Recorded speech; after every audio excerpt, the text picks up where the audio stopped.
Día 140. Hola, bienvenidos a nuestra lectura bíblica. Saludos cordiales para todos. Hoy leeremos el Salmo 65 del 1 al 4, Segunda de Samuel capítulo 6 y 8 y Hechos capítulo 15 del 1 al 11. Comencemos. Salmo 65. Qué poderosa alabanza, oh Dios, te pertenece en Sión. Cumpliremos los votos que te hemos hecho, porque tú nos respondes a nuestras oraciones. Todos nosotros tenemos que acudir a ti.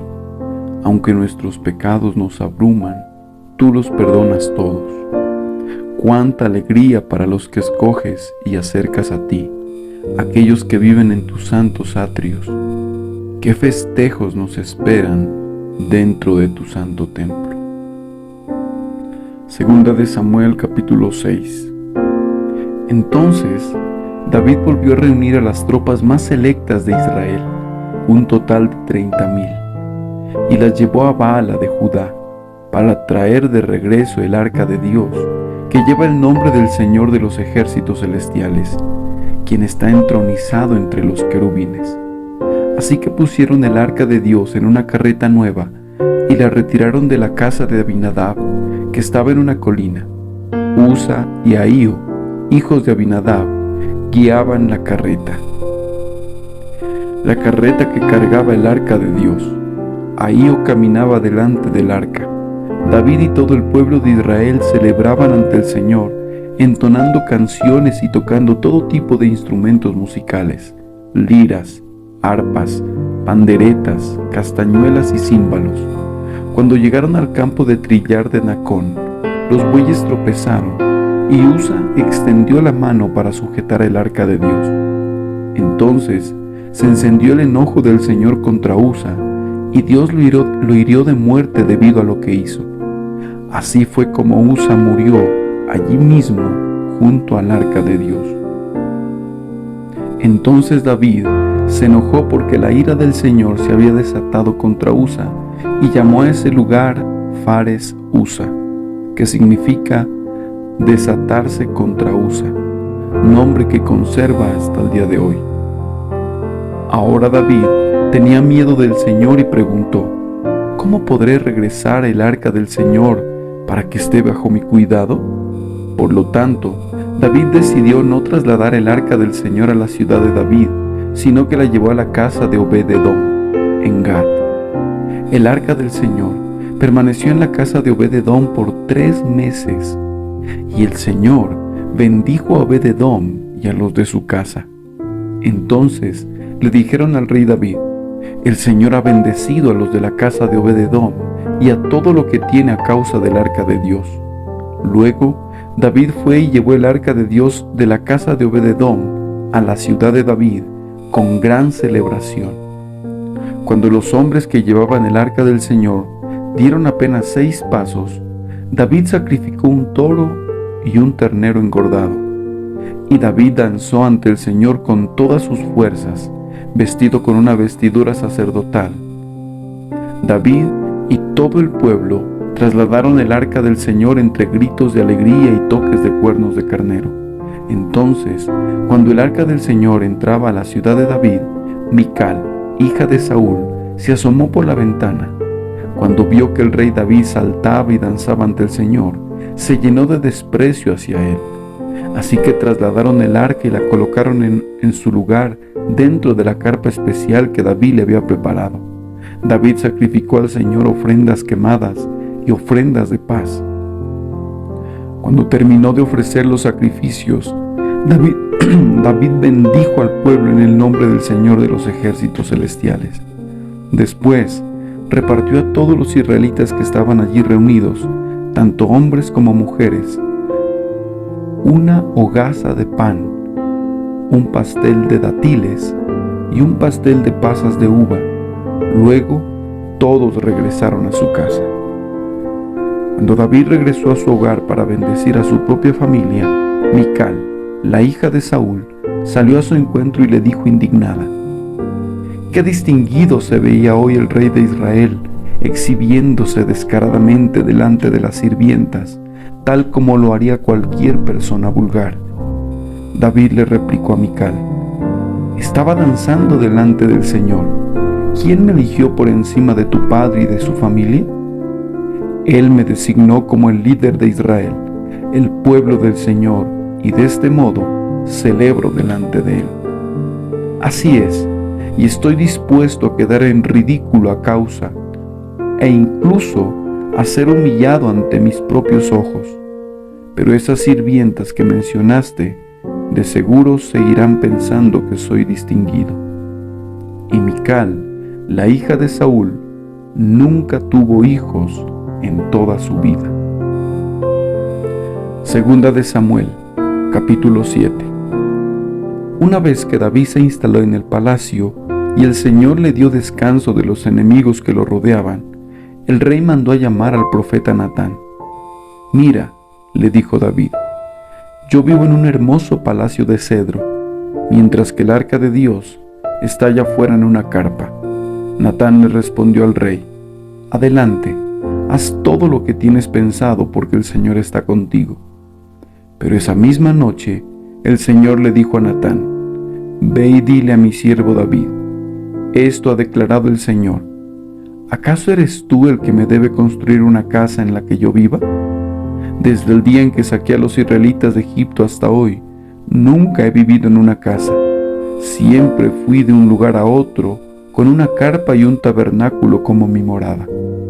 Sin embargo, donde quiera que fui con los israelitas, ni una sola vez me quejé ante los jefes de las tribus de Israel, los pastores de mi pueblo Israel. Nunca les pregunté: ¿por qué no me han construido una hermosa casa de cedro? Ahora ve y dile a mi siervo David: esto ha declarado el Señor de los ejércitos celestiales: te saqué de cuidar ovejas en los pastos y te elegí para que fueras el líder de mi pueblo Israel.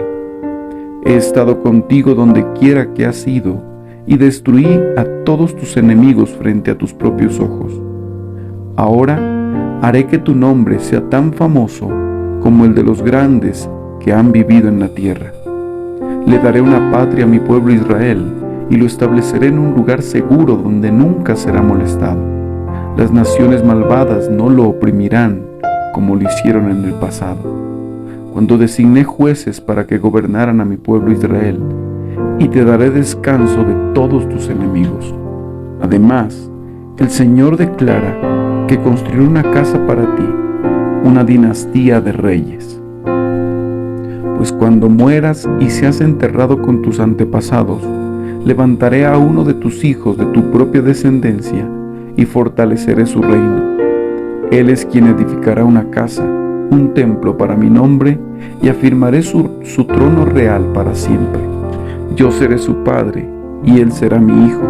Si peca, lo corregiré y lo disciplinaré con vara, como lo haría cualquier padre.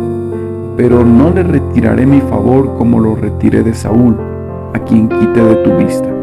Tu casa y tu reino continuarán para siempre delante de mí, y tu trono estará seguro para siempre. Entonces Natán regresó a donde estaba David y repitió todo lo que el Señor le había dicho en la visión. Entonces el rey David entró y se sentó delante del Señor y oró: ¿quién soy yo, oh Señor soberano, y qué es mi familia para que me hayas traído hasta aquí? Y ahora, Señor soberano, sumado a todo lo demás, hablas de darle a tu siervo una dinastía duradera. ¿Tratas a todos de esa manera, oh Señor soberano? ¿Qué más puedo decirte? Tú sabes cómo es realmente tu siervo, Señor soberano. Debido a tu promesa y según tu voluntad, hiciste todas estas grandes cosas y las diste a conocer a tu siervo. ¡Qué grande eres, oh Señor soberano! No hay nadie como tú. Nunca hemos oído de otro Dios como tú. ¿Qué otra nación sobre la tierra es como tu pueblo Israel? ¿Qué otra nación, oh Dios, has redimido de la esclavitud para que sea tu pueblo? Te hiciste un gran nombre cuando redimiste a tu pueblo de Egipto. Realizaste imponentes milagros y expulsaste a las naciones y a los dioses que le impidieron el paso. Hiciste de Israel tu pueblo para siempre, y tú, oh Señor, llegaste a ser su Dios. Y ahora, oh Señor Dios, yo soy tu siervo. Haz lo que prometiste respecto a mí y a mi familia. Confírmalo como una promesa que durará para siempre. Que tu nombre sea honrado para siempre, de modo que todos digan: el Señor de los ejércitos celestiales es Dios sobre Israel. Que la casa de tu siervo David permanezca delante de ti para siempre. Oh Señor de los ejércitos celestiales, Dios de Israel, yo me he atrevido a elevarte esta oración, porque le revelaste todo esto a tu siervo con las siguientes palabras: construiré una casa para ti, una dinastía de reyes. Pues tú eres Dios, oh Señor soberano, tus palabras son verdad, y le has prometido estas cosas buenas a tu siervo. Ahora que te complazca bendecir la casa de tu siervo para que permanezca para siempre delante de ti. Has hablado, y cuando concedes una bendición a tu siervo, oh Señor soberano, es una bendición eterna. Segunda de Samuel capítulo 8. Después, David derrotó y sometió a los filisteos al conquistar Gat, su ciudad más grande.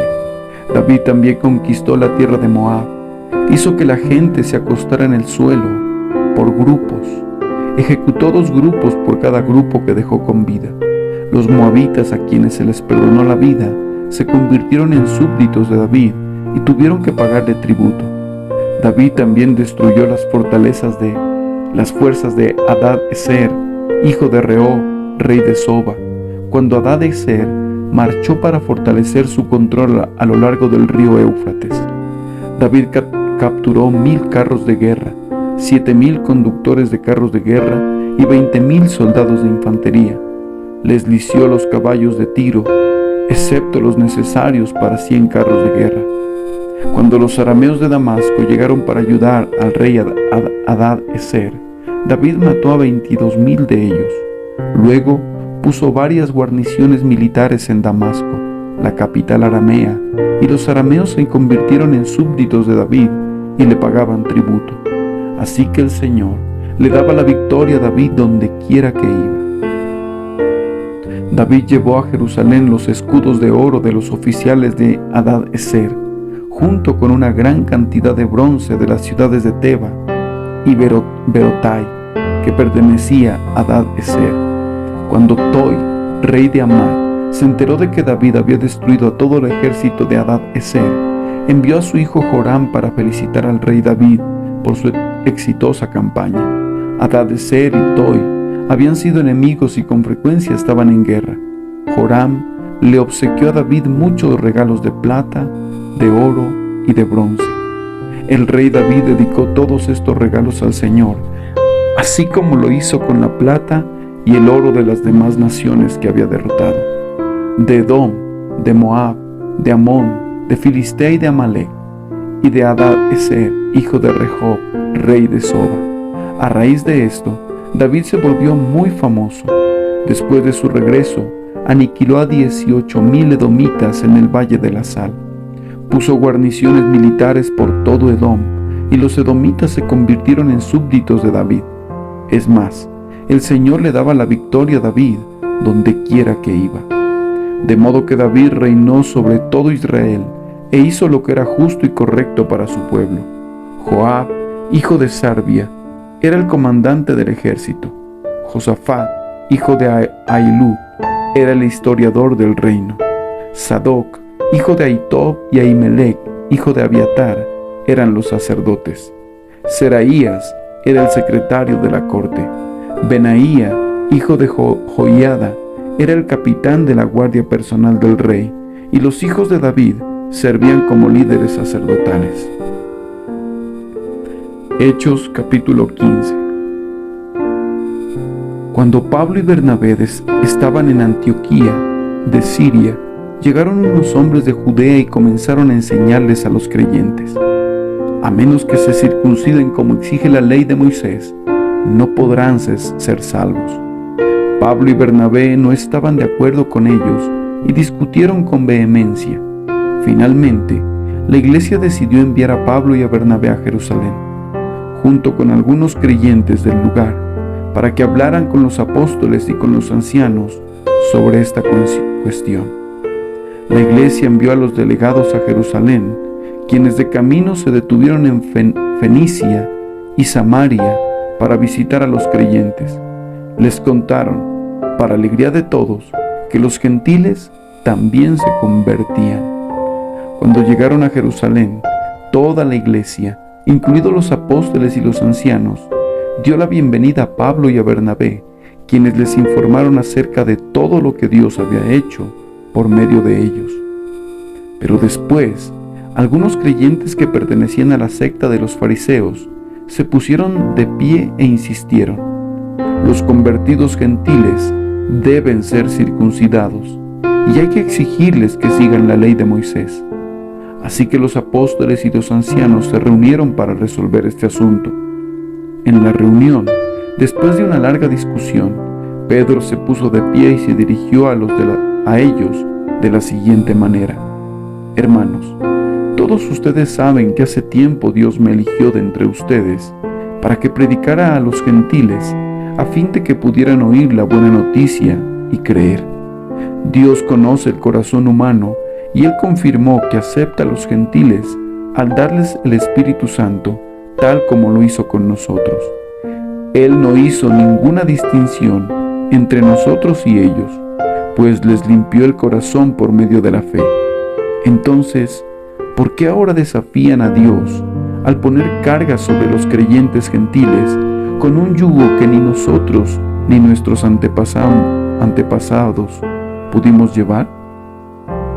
Nosotros creemos que todos somos salvos de la misma manera, por la gracia no merecida que proviene del Señor Jesús.